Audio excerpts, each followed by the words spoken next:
이 모형은 기존에 널리 알려진 정약용 선생이 발명한 유형거가 작동하는 모습을 표현하고 있습니다. 그런데 이쪽 모형은 전혀 보지 못했던 새로운 형태의 유형거를 표현하고 있네요. 통진고등학교에서는 최근 프랑스에서 발견된 한글본 정리의궤를 근거로 새로운 형태의 유형거를 탐구하는 교과 기반 프로젝트에 도전하였습니다. 여러분은 실학자들의 사상을 공부하면서 우리 조선이 청나라에 비해 수레를 잘 활용하지 못했다고 배웠을 것입니다. 하지만 그렇지 않았습니다. 조선 후기 수원화성 건설 현장에서는 다양한 수레가 체계적으로 사용되었기 때문입니다. 수원화성 건설 보고서인 화성성역의궤에는 실제 건설 현장에서 사용했던 다양한 수레들을 도면과 함께 소개하고 있습니다. 수원화성 건설 현장에서 사용된 대차는 무려 소 40여 마리가 끄는 초대형 수레입니다. 대차의 바퀴는 수많은 바퀴살로 만들기 때문에 튼튼하기는 하지만 제작하는 데 비용이 많이 들게 됩니다. 평차는 대차와 형태는 같지만 크기를 줄인 것입니다. 화성성역의궤에 소개된 평차는 기존에 쓰던 평차와 다릅니다. 화성을 건설하면서 새롭게 개량한 평차이기 때문입니다. 이를 기존의 평차와 구분하여 별평차라고 부릅니다. 별평차는 유형거의 바퀴와 복토를 활용하여 개조한 것입니다. 별평차는 짐을 싣는 부분과 바퀴의 연결 부위에 반원형 목재인 복토를 추가하였고, 바퀴는 바퀴살을 유형거의 바퀴와 동일하게 대폭 줄여 간단하게 개량하였습니다. 화면은 거중기를 활용하여 별평차에 돌을 적재하는 모습을 상상하여 그린 것입니다. 유형거는 정약용이 발명한 것으로 흔들거리는 저울처럼 움직이는 수레를 말합니다. 화성성역의궤에 따르면 유형거는 거중기와 함께 수원화성 건설에 큰 기여를 했다고 합니다.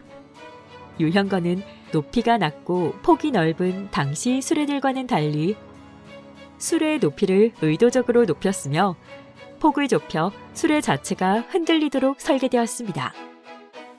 유형거는 시제품 한 량을 만들어 수원화성으로 보냈고 화성에서 10량을 만들어 사용했다는 기록만 있습니다. 따라서 실제 화성 건설 현장에서 제작한 유형거가 시제품 유형거와 동일한 형태였는지 여부는 확인하기 어려웠습니다. 하지만 2016년 프랑스 국립도서관에서 한글본 정리의궤가 발견되었습니다. 한글본 정리의궤를 통해 실제 화성 건설 현장에서 개량된 유형거의 모습을 확인할 수 있게 되었습니다. 수레라는 의미의 한자는 차와 거로 발음하고 있습니다. 보통 동물이나 기계로 움직이는 경우는 차로 발음하고 사람의 힘으로 움직이는 경우는 거라고 발음한다고 합니다. 하지만 이러한 기준이 명확하게 지켜졌던 것은 아닙니다. 한자의 도금은 많은 사람들이 주로 발음하는 방식으로 정하는 것이 합리적입니다. 조선시대에 사용했던 전투용 수레는 사람이 움직이기 때문에 화거로 발음할 것 같지만 당시에는 화차로 불렀습니다. 조선시대의 발음을 어떻게 확인했냐고요? 1635년 이서가 쓴 화포식을 한글로 번역한 화포식 언해에 화차라고 표기되어 있기 때문입니다. 하지만 화성성역의궤는 별도의 한글본이 없었기 때문에 한자의 도금을 정확하게 확인할 길이 없었습니다. 이 때문에 화성성역의궤에 소개된 수레들은 소가 끌기 때문에 대차, 평차, 유형차로 불러야 함에도 관련 분야를 연구한 학자들의 견해에 따라 대거, 평거, 유형거 등으로 발음해왔습니다.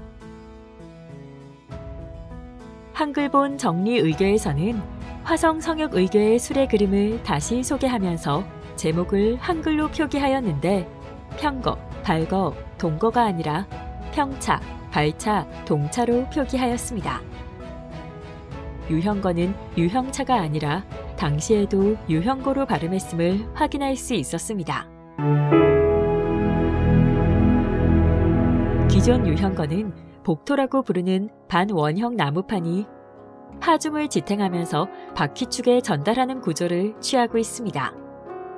이러한 구조에서는 복토를 떠받치는 하나의 바퀴축에 과도하게 부담을 준다는 문제점이 있었습니다.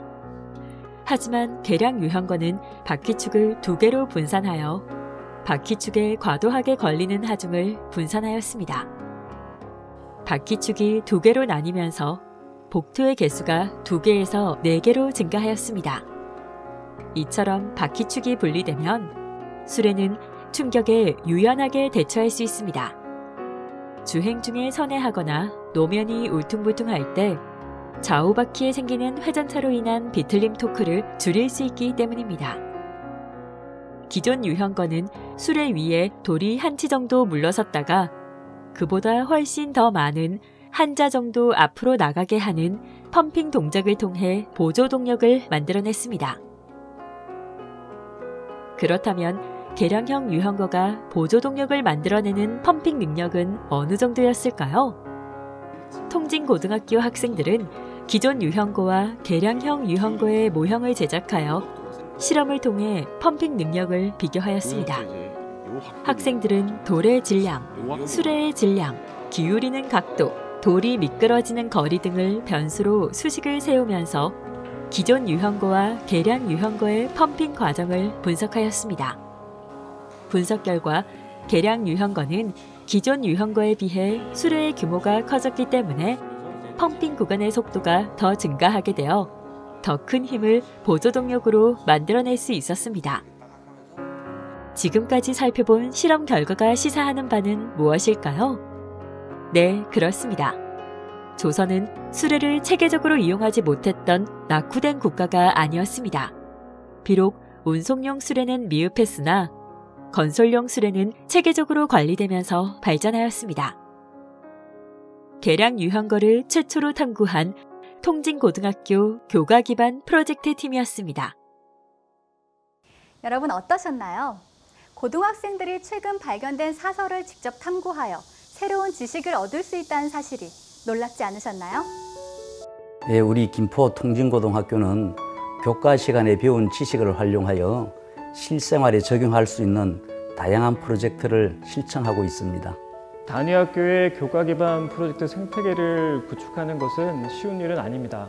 하지만 일단 구축이 되고 나면 학생과 교사가 함께 성장할 수 있는 교육을 실천할 수 있습니다.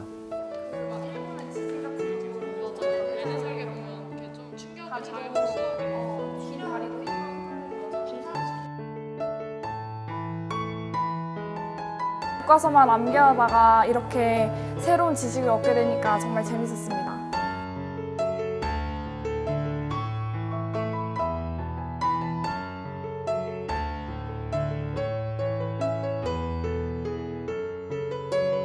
과거 자료를 통해 당시 발음을 추론할 수 있는 한글의 힘을 실감하였습니다.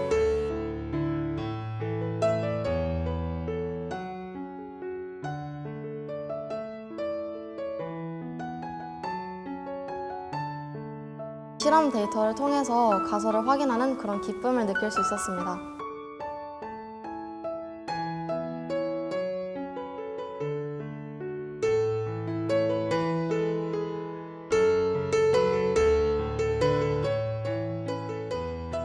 수학이 문제를 푸는 것이 아니라 문제를 해결하는 도구임을 알게 되었습니다.